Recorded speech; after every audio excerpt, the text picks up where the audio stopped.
Oke, saya lanjutkan ya. Kemudian bagaimana tentang resiko masyarakat? Resiko masyarakat kesehatannya bagaimana? Kalau terhadap penipuan makanan langsung biasanya akibatnya ya kontaminasi yang mematikan, yang sangat beracun. Kemudian risiko penipuan makanan yang tidak langsung biasanya ketika konsumen berada dalam risiko yang melalui pemaparan jangka panjang. Kadang-kadang orang tidak tahu makanan itu beracun tapi dimakan terus. Nanti setelah beberapa puluh tahun baru tahu bahwa mereka itu dulu ternyata dia katakanlah sakit atau meninggal karena keracunan makanan yang hasil penipuan. Kadang-kadang kita nanti merasakan bagaimana orang yang makan makanan yang tidak sehat tapi enak, dibeli terus. Itu padahal penjualnya menipu dan seterusnya. Kemudian risiko penipuan yang tidak bersifat material. Kadang-kadang ada yang karena secara teknis dia mungkin sudah tahu cara pembuatannya, cara memperolehnya gitu, dia hanya melalui jual beli, tidak bersifat material. Dia hanya dengan makanan yang hanya melalui jual beli atau melalui transfer dan sebagainya yang tidak langsung. Bagaimana manajemen rantai supply dan pengadaannya? Ini bagaimana supaya kita tujuannya adalah supaya penipuan itu berkurang atau bahkan tidak ada. Melacak merek dagang produknya yang pertama. Kita harus melacak bagaimana asal usulnya. Katakanlah seseorang menjual ayam jago misalnya ya. Saya punya ayam, kemudian cucu saya atau anak saya sakit. Saya mau membeli obat, tidak punya. Padahal ayamnya itu tinggal satu-satunya. Saya jual ke pasar dan ayamnya memang ayamnya juga sakit gitu. Saya jual ke pasar, misalnya ini dari kota gede, dari kampus Tipram, saya rumahnya dekat kampus gitu. Misalnya saya datang di perempatan Jalan Wonosari, saya baru jalan dari rumah sampai perempatan Wonosari, ada orang yang menemui saya, Pak, badhe sate ayam nggih, pinten? Saya jual katakanlah misalnya 50.000. Saya jual 50.000, penjualnya wah 40 aja Pak, atau 35 aja. Udah, karena saya buru-buru butuh uang untuk membelikan obat cucu saya atau anak saya, 35.000 saya kasihkan. Kemudian orang itu pergi sampai di perempatan Jalan Gedong Kuning, Jalan Wonosari, Jalan Rejowinangun. Dia ditemui oleh orang lain, mau jual ayam ya? Iya. Berapa? 70. Dijual 2 kalinya. 50 aja. Oh nggak boleh. Ya udah 60. Akhirnya beli 60. Dia dapat keuntungan 25.000, tapi dia tidak punya apa-apa. Hanya modal tadi, uang 35. Kemudian orang yang tadi membelinya 60 sampai ke pasar, ketemu dengan penjual pasar, dijual 75 atau 100. Wah, di situ keuntungannya berlipat-lipat. Di situ bisa dilacak dari mana. Padahal ayamnya sampai di pasar, ayamnya sampai udah capek itu karena tadi ayamnya sakit, akhirnya di pasar dibeli oleh seseorang, sampai rumah hampir mati ayamnya. Tapi untungnya ketika disembelih dia masih hidup. Seandainya nanti ayamnya itu meninggal atau mati sebelum disembelih, maka dia akan menjadi bangkai dan tidak bisa dimakan. Itu kira-kira seperti itu. Bagaimana kombinasinya dengan pemantauan dan pengujian pasar. kadang-kadang ada sidak operasi pasar supaya untuk melakukan pengujian di pasar. Diperlukan taktik utama supaya mengurangi risiko makanan yang hasil penipuan itu. Kemudian kita juga kadang-kadang ditipu melalui kemasannya. Kemasan itu fungsinya untuk apa toh? Yang pertama untuk melindungi makanan atau bahkan untuk menyampaikan informasi produk. Nah, kita menjual bakpia, kalau tidak ada kemasannya maka kurang menarik.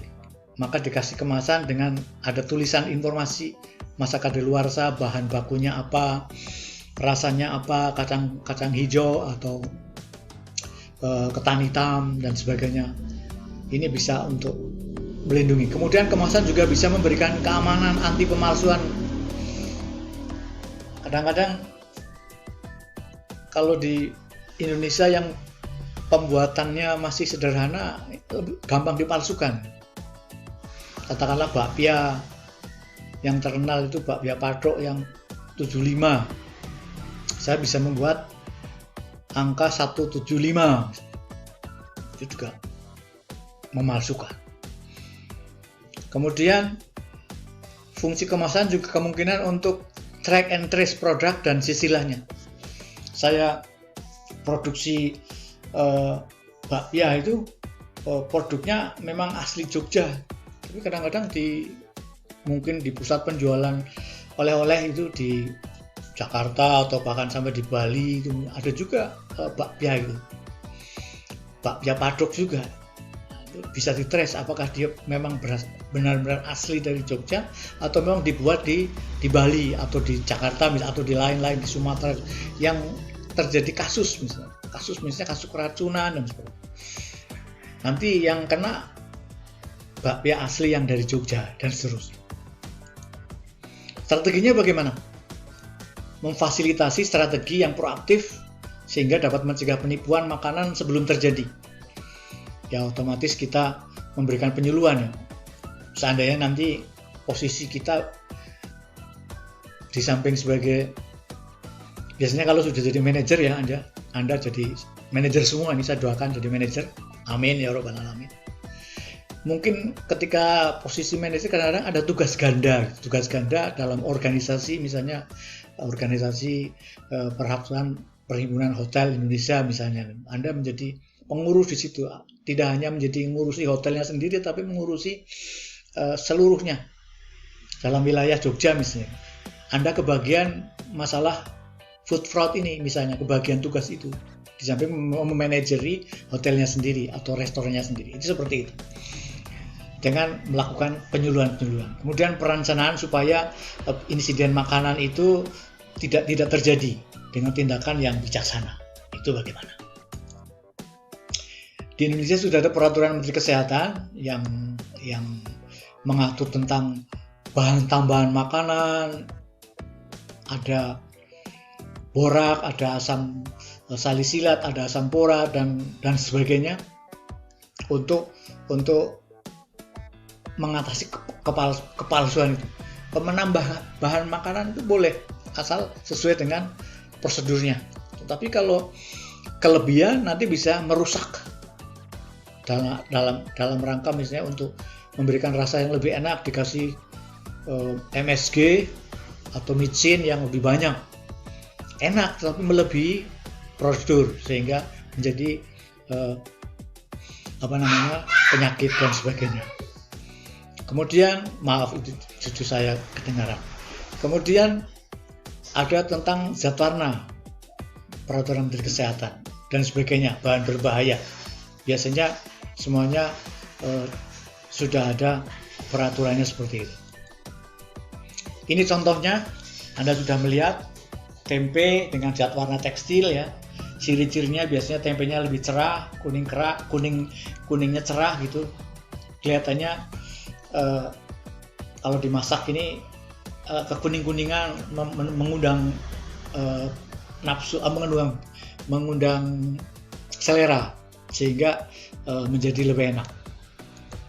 Kemudian beras pemutih dan seterusnya, tahu formalin, ayam formalin, ikan formalin, semuanya nanti bisa dibaca, atau bahkan mie basah yang kesukaan bakso, ini semuanya mungkin mengurangi mengurangi pemalsuannya. Bagaimana kalau sudah seperti itu? Anda mungkin termasuk yang mengonsumsi bakso enak atau mungkin mie ayam enak, tapi ternyata itu ada kepalsuannya. Bagaimana caranya? Kemudian uji formalin juga ada di sini. Bagaimana caranya supaya makanan itu diketahui mengandung formalin atau tidak, dan seterusnya. Ini nanti bisa dilakukan sendiri. Anda bisa mencobanya. Kemudian borak dan sebagainya. Bagaimana ada dosis fatal. Dosis fatal antara 15 sampai 20 gram. Ini artinya apa? Kalau Anda makan bakso yang mengandung borak dan formalin berturut-turut setiap hari sampai bertahun-tahun, maka ketika dalam tubuh Anda, katakanlah dalam lambung, dalam ginjal ada sebanyak 15 gram sampai 20 gram ditimbang gitu, maka itu merupakan dosis fatal. Itu akan membahayakan lambung dan ginjal Anda. Itu ada batas dosisnya. Untuk anak-anak 3 sampai 6 gram. Dan seterusnya, ini bahayanya kalau tertelan dan sebagainya. Biasanya gejalanya memang mual, nyeri dan sebagainya. Kalau untuk level mahasiswa itu saya kira badannya masih tahan racun semua ya. Kalau Anda makan seperti apapun tetap sehat. Ada formalin juga, biasanya mengakibatkan saluran pencernaan atau selaput lendir bisa menjadi kena di dalam lambung. Kemudian ada dosis fatal formalin, ini 30 ml. Biasanya kalau sampai lebih dari 30 ml ada dalam saluran pencernaan, maka dia akan mengakibatkan sisi aktif dari protein itu akan terganggu, sehingga molekul-molekul itu bisa kehilangan fungsinya dalam metabolisme, sehingga fungsi selnya akan terhenti. Kalau fungsi sel terhenti dalam lambung, maka dia akan bebas akan tidak bisa menyortir makanan-makanan yang masuk ke situ.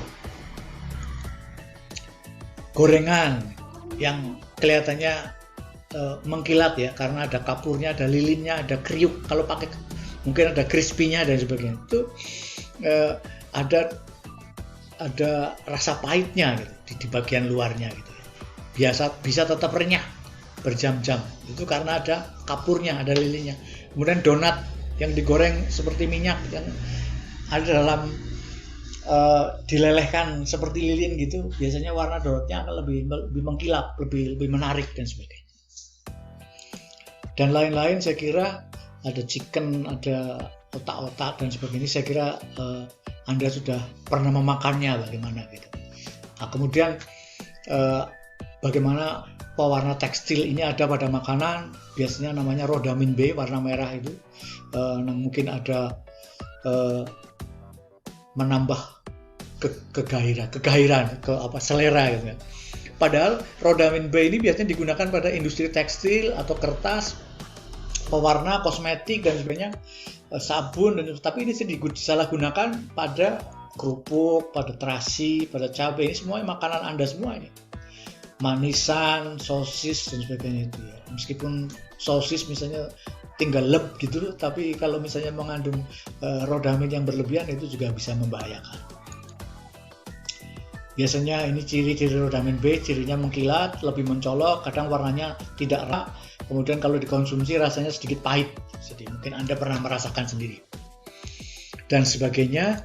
Kemudian methyl yellow, ini juga berwarna kuning kecoklatan yang bisa larut dalam air dan alkohol.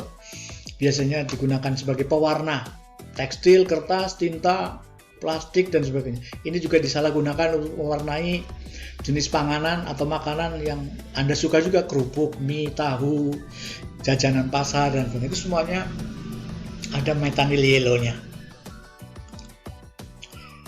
Ini ciri-ciri methyl yellow biasanya berwarna kuning, mencolok dan berpendar. Berpendar itu yang biasanya